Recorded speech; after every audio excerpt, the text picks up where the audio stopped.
Hi, I'm Wendy Lowy Sloan, and this is What's Up with Wendy's podcast. I just wanted to tell you a little bit about myself. I began my career in New York City as a television producer for talk show legends Phil Donahue and Geraldo Rivera.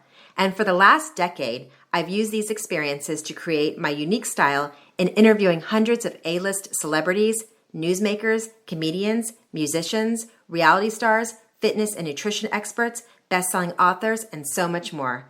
So I hope you enjoy this wide variety on my podcast. I hope you'll share and subscribe. And again, thanks for tuning in. Joining me to shed light on domestic violence and pets, founded by Purina and RedRover, the Purple Leash Project provides resources to make domestic violence shelters pet-friendly, allowing pets and people to heal together. She's award-winning journalist, TV host. She's the host of the Tamron Hall show. She's joining me once again for this very, very important topic. I always love talking to her. I said if I ever went back to be a television producer, it would only be for her.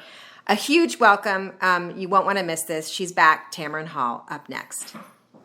Award-winning TV host, journalist, philanthropist. She is the host and executive producer of the daytime television show Tamron Hall. Joining me once again to shed light on domestic violence and pets. October is Domestic Violence Awareness Month. A big welcome back, the beautiful Tamron Hall. Wendy, it's so good to be back with you. Thank you so much for that warm welcome.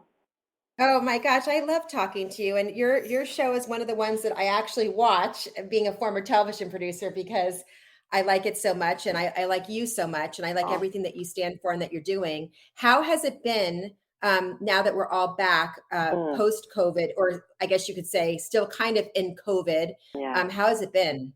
You know, it's been interesting. We just got our season 3 premiere off the ground and a live audience in studio. I did the entire second season alone in my studio, so it's so great to have the Tam fam in the room. Everyone's vaccinated, masked up out of safety, and for my team as well as for our guests. But it's awesome to, as you can imagine, having... I can't imagine. I mean, when I worked for Phil Donahue, the audience was basically his show for the most part. So it's like it's the 10 commandments of listen. It's the 10 commandment of daytime television. Thou shalt have an audience, and now we have. I know. So it must have felt like you were alive again, right? Yes, absolutely.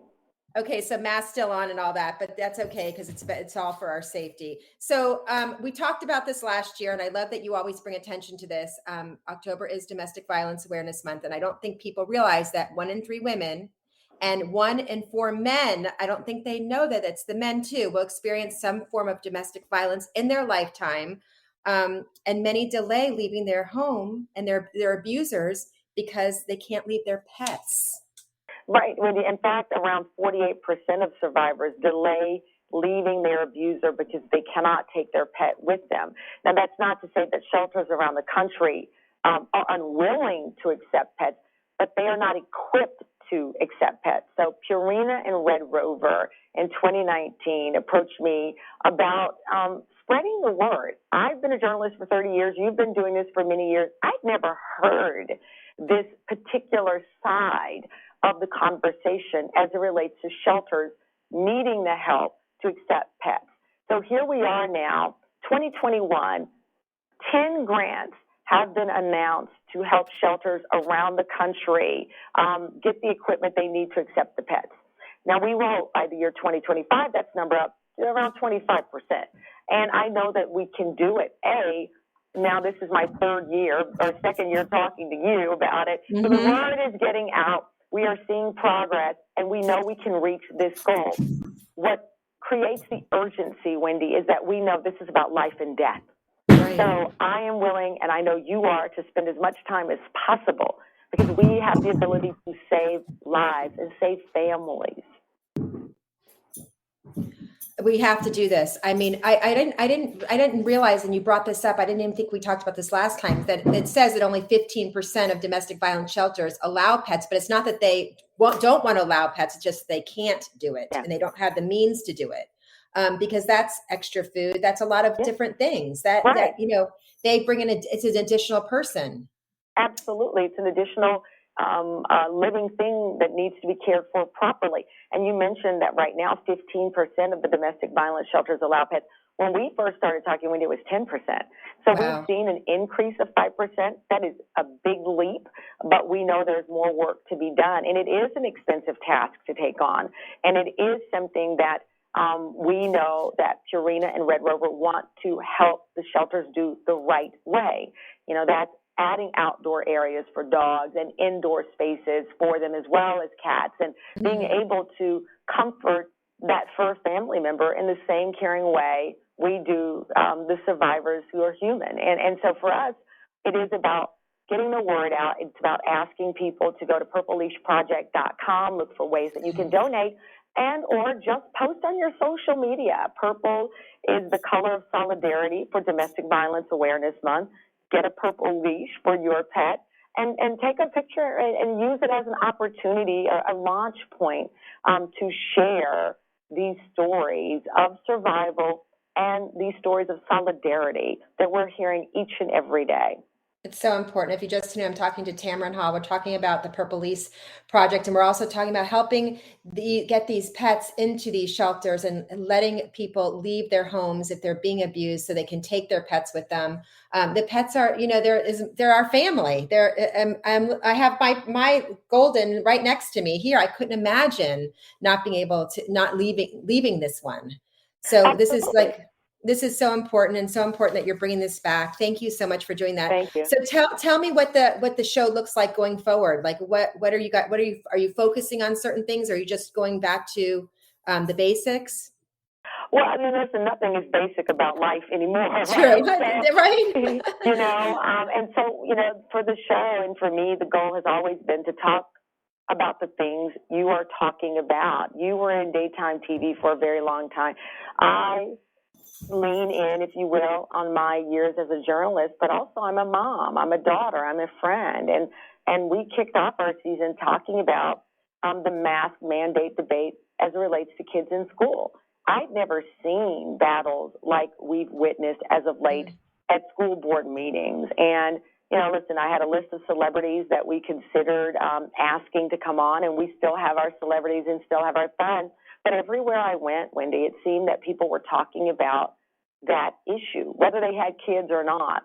And I chose to launch season 3 with an important conversation that resonates. And so we kicked it off that way. We've had fun. Just today, we had our celebration of Disney's 50th anniversary. We sent off people to Disney with their kids. So it is a mix of everything, but it's just a continuation of what many other greats before me have done in daytime TV, whether it's your former boss, Phil, or Oprah Winfrey, or Mike Douglas. I can bring the list up on and on again. It's having the conversation that people are having and being able to meet people where they are. And that's the goal. I always say to this day, being a television producer for Phil Donahue and Geraldo Rivera, if there was anyone I would watch now, it would only be you.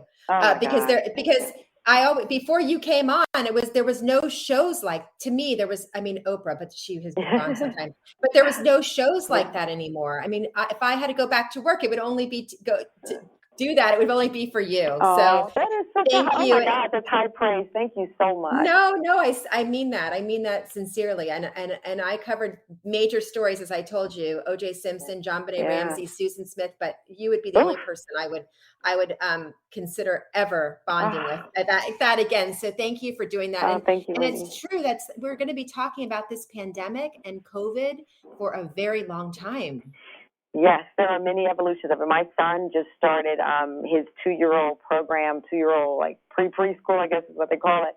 And his one of the leaders at the school said, children are resilient. However, we have to acknowledge that there may be effects of the isolation or the majority of your time on this planet, people have had masks on, and what that's done. My son would have normally have seen his cousins and his grandma, a lot more. So we'll see. But listen, at the end of the day, we're still here. We're still, bringing smiles to people's faces with the work you do and the work that I do. And we're building relationships again in new ways. That's right. And we'll have to learn to live like this because we have to keep everybody safe. So So I'm wearing my mask. That's all, I'm doing. I'm doing the best I Me can. too. Me too. I Okay, got mine so vaccinated and that's masked. right. Same. Okay, so once again, give us the information again, Tamron, so we can all help. Founded by Purina and RedRover, the Purple Leash Project provides resources to make domestic violence shelters pet friendly, allowing people and pets to escape their abusers and heal together. It's so important. Absolutely. And go to Thank you. purpleleashproject.com. Thank you, Wendy. Thank you so much. I'm sure we'll talk next year again. Thanks again. Take care. Bye-bye. This episode of What's Up with Wendy's podcast, she made daytime history when she became the first African-American woman to host the Today Show in 2014. Tamron Hall is joining me, and not since my days as a television producer for Phil Donahue and Geraldo Rivera have I ever admired someone so. She's shedding light on domestic violence and pets. We're going to talk about that. We're going to talk about her talk show and so much more. You won't want to miss my sit down up next with Tamron Hall.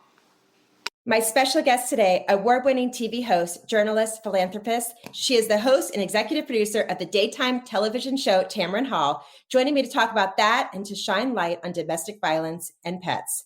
A huge, huge welcome. I am a huge fan. I was a TV producer for Phil Donahue and Geraldo Rivera, and you are my favorite now. Welcome, Tamron Hall. Thank you.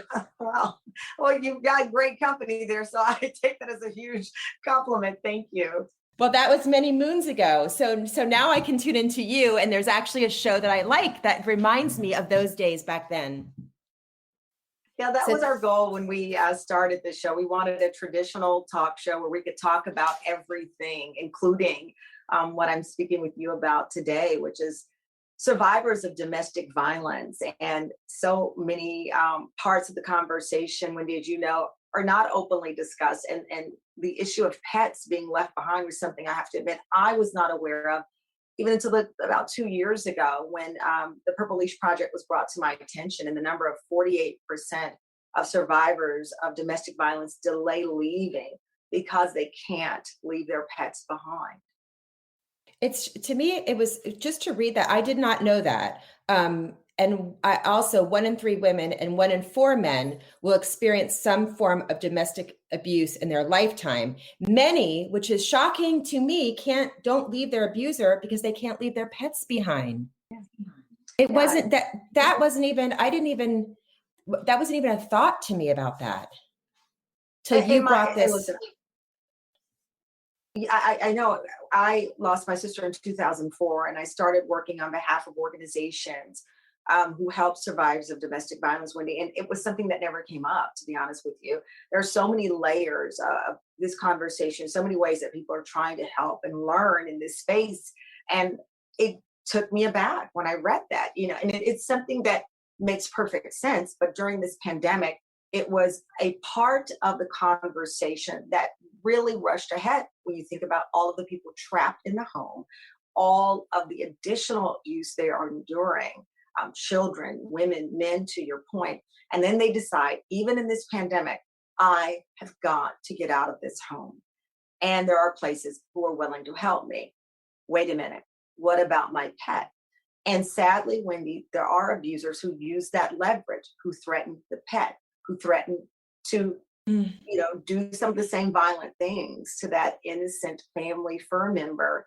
And that holds a grip onto that individual. So we, with Purina and the Purple Leash Project, have the goal of, by the year 2025, to help 25% of the shelters out there become equipped to take in family members who are furry. And that means renovation, that means pet play areas, in and outdoors, that means cat bridges, all of these things that people have in their homes to make their lives, their pets' lives pleasant. We want to see those very same things in shelters around the country. Which shockingly, there's not, right? There's not right now. And it's not for, it's not because they don't want to help. It's because, as you know, financial aspect of all of this. So at the Purple Leash Project, since it is the National Pet Month, we're just asking people to go to purpleleashproject.com/pet month to get more information. But there are shelters, as you know, Wendy, all around the country. They want to help. And the Purple Leash Project wants to provide them with the funds to do those renovations. So it is a win for everyone. And I know this conversation is pointed in the right direction. this conversation is absolutely in the right direction. And I'm sure with the pandemic, more stress, more pressure, more abuse was happening because, as you said, nobody could get out, nobody could leave. So it became